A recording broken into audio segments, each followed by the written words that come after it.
Magandang hapon sa ating lahat na update sa magiging lagay ng ating panahon.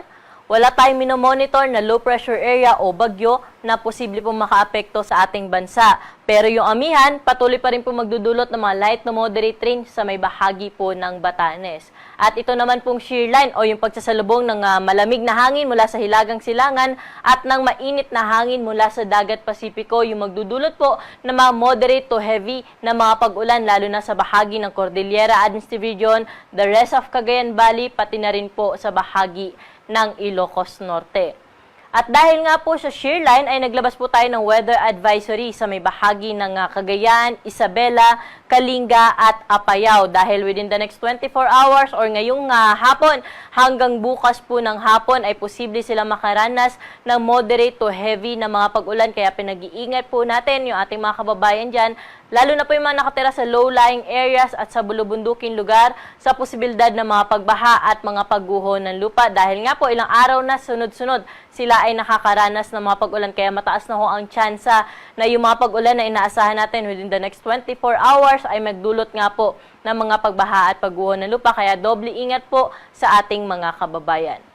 At pagdating naman po ng bukas ng hapon hanggang Sabado ng hapon sa may bahagi ng Cagayan, pati na rin po sa Apayao ay posible pa rin yung moderate to heavy na mga pag-ulan. Kaya po, pinag-iingat nga po natin yung ating mga kababayan at patuloy po mag-antabay sa mga update po na ating inilalabas patungkol po dito sa mga pag-ulan na dala ng shear line. At pwede rin po nilang bisitahin yung social media accounts na ating Northern Luzon PRSDs dahil sila rin po ay nagbibigay ng mas localized na update dito po sa mga nabanggit na lugar patungkol po sa mga pag-ulan na dala ng shear line. Para naman po sa magiging lagay na ating panahon bukas, dahil pa rin po sa epekto ng northeast monsoon o amihan, ang bahagi ng Batanes ay makakaranas pa rin ng makulimlim na panahon na may kasamang mahihina hanggang sa katamtaman ng mga pag-ulan. Pero dahil naman po sa shear line, ang bahagi na Ilocos Norte, pati na rin po ang Cordillera Administrative Region, pati na rin itong Isabela at Cagayan or sa malaking bahagi po ng Cagayan Valley Region ay makakaranas din po ng maghapong maulap na kalangitan at may kalat-kalat na mga pag-ulan, mga pagkidlat at pagkulog. Pero dito po sa atin sa bahagi ng Metro Manila, pati na rin po sa ibang bahagi pa ng Luzon, generally, magiging maaliwalas po yung ating panahon bukas at kung may mga pag-ulan man po tayong maranasan, panandalian lamang, madalas sa hapon at sa gabi.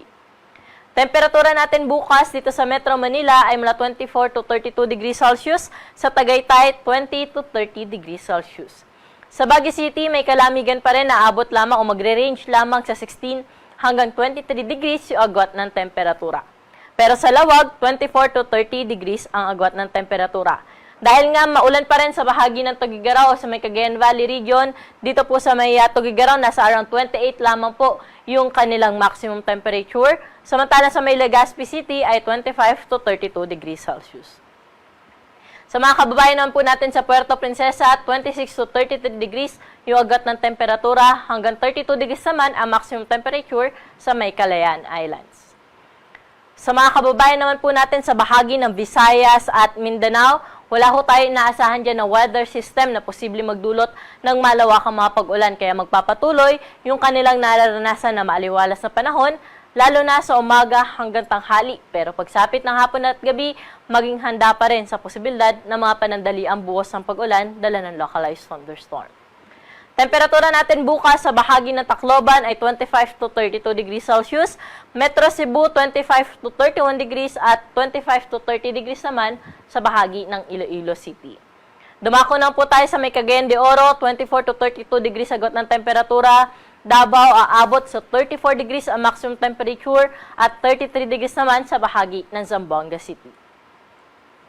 Sa mga kababayan naman po natin na maglalayag, wala tayong gale warning na nakataas sa anumang baybayin ng ating karagatan, kaya malaya po sila makakapalaot sa anumang baybayin ng ating dagat. At generally, magiging banayad hanggang sa tamtaman po yung pag-alon po natin sa malaking baybayin ng ating bansa, pero sa Northern Luzon area, moderate to rough sea condition pa rin po yung ating inaasahan dyan, kaya ingat po sa ating mga kababayan na papalaot. Para naman sa ating 3-day weather outlook dito sa Metro Manila, over the weekend hanggang Lunes, wala tayong naasahan na malawakang mga pag-ulan.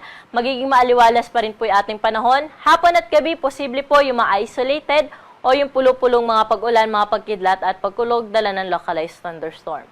Ganon din po inaasahan natin na panahon sa bahagi ng Legazpi City, pati na rin po sa may Baguio City.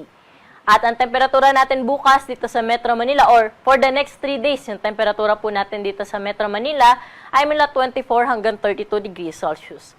Baguio City, sa madaling araw, may kalamigan sa 16 degrees na minimum temperature at ang maximum daytime temperature ay abot lamang po sa 23 degrees Celsius. Pero sa Legazpi City, 25 to 32 degrees ang agwat ng temperatura. Sa mga kababayan naman po natin sa Visayas, sa Metro Cebu, Iloilo at sa Tacloban City, wala rin tayong inaasahan dyan na weather system na magdudulot po ng malawakang mga pag-ulan, kaya magpapatuloy yung kanilang naranasan din po na maaliwalas na panahon, maliban sa pulo-pulong pag-ulan sa hapon at sa gabi. Pwede po natin bisitahin yung ating social media accounts dahil naglalabas din po tayo doon ng mga babala o thunderstorm advisories.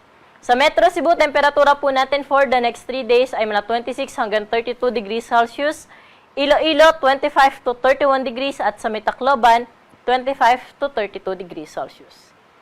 Dumako na po tayo sa Mindanao, sa Metro Davao, Cagayan de Oro at Zamboanga City. Generally fair weather condition na asahan natin for the next 3 days, maliban sa mga isolated rain showers, madalas po sa hapon at gabi.